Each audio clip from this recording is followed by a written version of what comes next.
avant, j'avais peur de tout.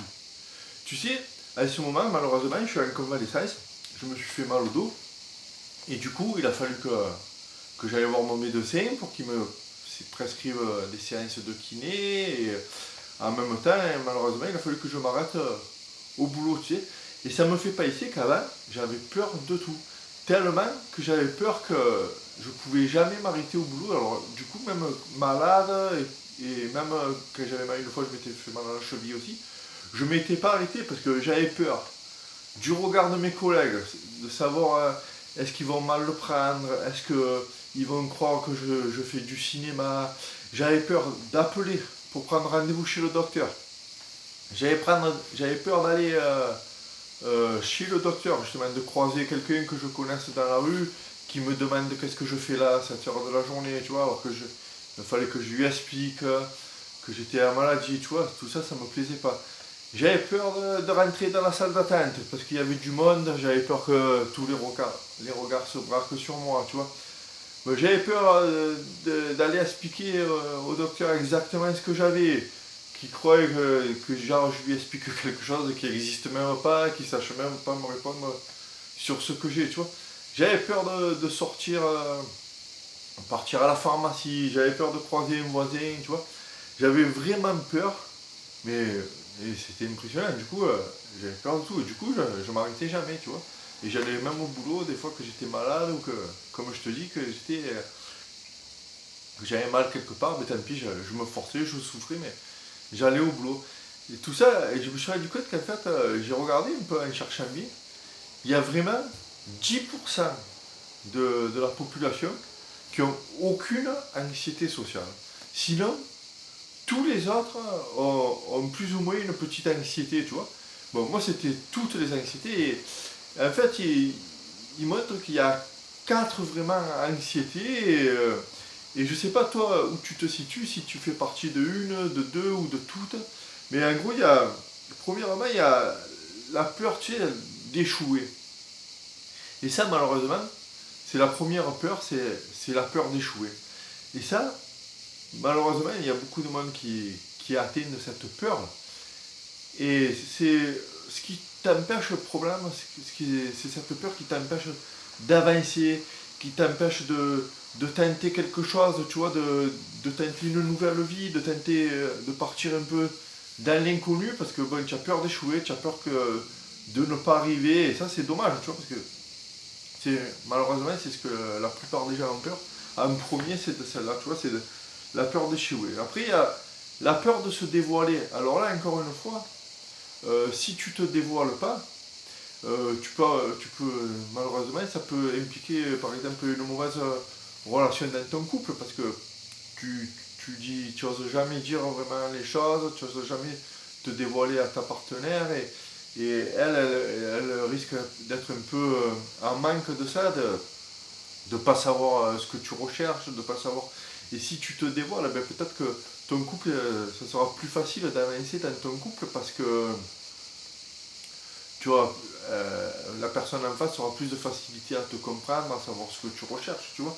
Ensuite, il y a la peur de s'affirmer. Bon, ça, c'est encore quelque chose. Ça pourrait, par exemple, te manquer à ton boulot. Savoir si tu voulais progresser dans ton boulot, tu vois.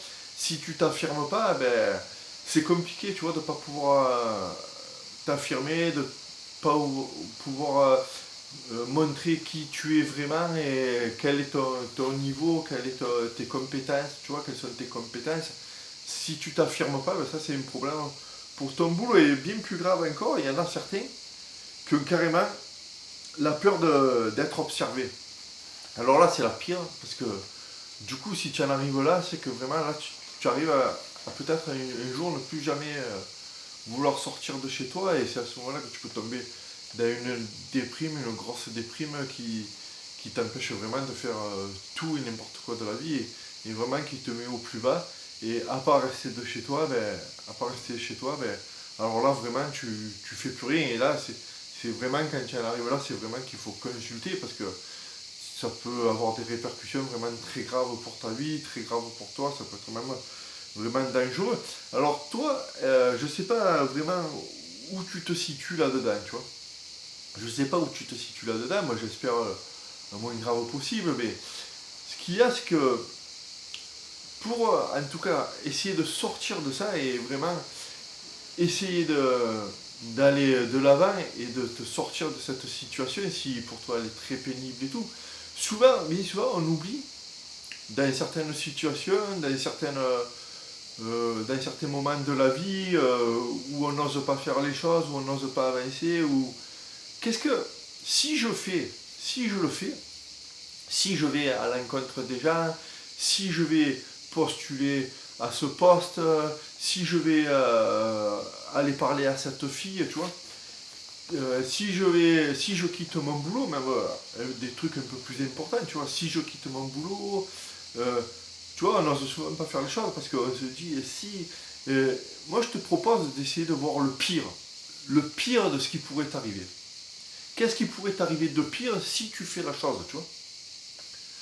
Voilà, réfléchis un peu à ça. Mets pause un peu à la vidéo et réfléchis aux choses que tu n'as pas faites à cause de la peur de faire d'échouer, la peur de t'affirmer, la peur du regard des autres. Essaye de mettre sur pause et de te dire si je le fais, qu'est-ce qui peut m'arriver de pire? Moi, je peux peut-être rougir, je peux peut-être trembler, je peux peut-être bégayer, mais peut-être encore pire. Vas-y, réfléchis un peu. Tu vois, essaye de visualiser ce qui pourrait t'arriver de pire. Bon, c'est fait.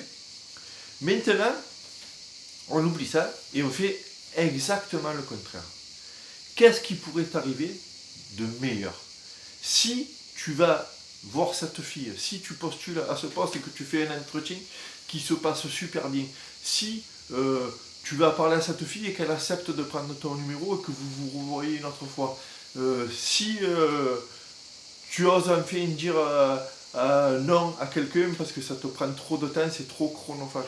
Essaye de voir vraiment le positif maintenant. Essaye de voir le meilleur de ce qui peut t'arriver si tu fais la chose, si tu n'as pas peur. Voilà, maintenant, essaye. Voilà. Tu vois la différence? Maintenant, c'est ce que je te propose de faire ça tous les jours. Si tu as un objectif dans la vie, si tu as peur d'une situation et que tu veux enfin avancer, tous les matins, dans ta routine matinale, que je te parle souvent, tu sais, de te faire des routines matinales, que c'est vraiment ce qui peut te faire avancer. Mais ça, prends-toi 5 minutes dans ta vie et tu visualises ce qui pourrait t'arriver de meilleur dans l'optique d'obtenir ton objectif, dans le fait d'avancer dans la vie, dans le fait, voilà, tu prends un objectif, tu prends un de tes rêves par exemple, et tu t'imagines en train de réaliser ce rêve, en train de vivre la vie que tu veux, en train de vivre la situation que tu veux, et où tout se passe bien, tu vois. Et ça, tu le fais tous les jours. Et bien là, en ce moment-là, tu ancres ton cerveau dans l'inconscient que tu es capable de le faire. Et ça, il faut que tu prennes ton objectif, que tu prennes ton rêve et que par exemple, ta personne, ta compagne idéale, ton boulot idéal, ta maison idéale, par exemple. Et ça, tous les matins, tu te visualises ça minimum pendant les 5 minutes. Tu peux même te faire un vision board qu'on appelle. Tu te prends un tableau ou un dossier sur ton téléphone ou ton ordinateur. Tu mets par exemple la photo de ta maison de tes rêves, la vue que tu veux avoir. Si tu veux avoir la vue sur la mer, par exemple, tu mets une photo de la plage. Tu te mets des citations qui t'inspirent vraiment et qui te poussent à avancer, qui te motivent. Tu t'écris une ou deux situations. Tu te crées une petite vision board, on appelle ça. Voilà, et tous les matins, tu ressens la chose comme quoi tu étais en train. Si je sais pas, tu veux une certaine somme d'argent pour être. Tous les matins, tu te visualises en train d'avoir cette somme d'argent, en train de vivre cette vie. Et ça peut te paraître un peu spirituel, mais pas du tout.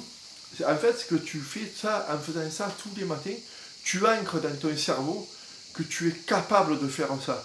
Et en plus, tu verras qu'après, tout au long de la journée, tu vas peut-être, en ayant enregistré ça dans ton cerveau, tu vas avoir peut-être des opportunités. Tu vas voir les opportunités qui se présentent à toi plus facilement pour y arriver. Voilà, aujourd'hui je voulais te parler de ça, de la visualisation créatrice. C'est très important, moi ça m'a beaucoup aidé. Ça m'a beaucoup aidé à avancer. Maintenant, du coup, je te dis, j'ai plus peur et maintenant, j'ai plus peur de faire les choses grâce à ça parce que je me suis visualisé en train de réussir les choses. Et ben, ça m'a fait énormément de bien et je t'encourage à faire ça tous les jours. Voilà, allez, je te dis à demain. Et si tu veux qu'on se retrouve tous les jours et pour avoir des plans d'action plus précis, vraiment, si tu veux que je te donne d'autres conseils, ça se passe en dessous, dans les liens qu'il y a en dessous. Tu t'es inscrit à mes contacts privés. Et là, tous les jours, tu reçois un mail dans ta boîte mail.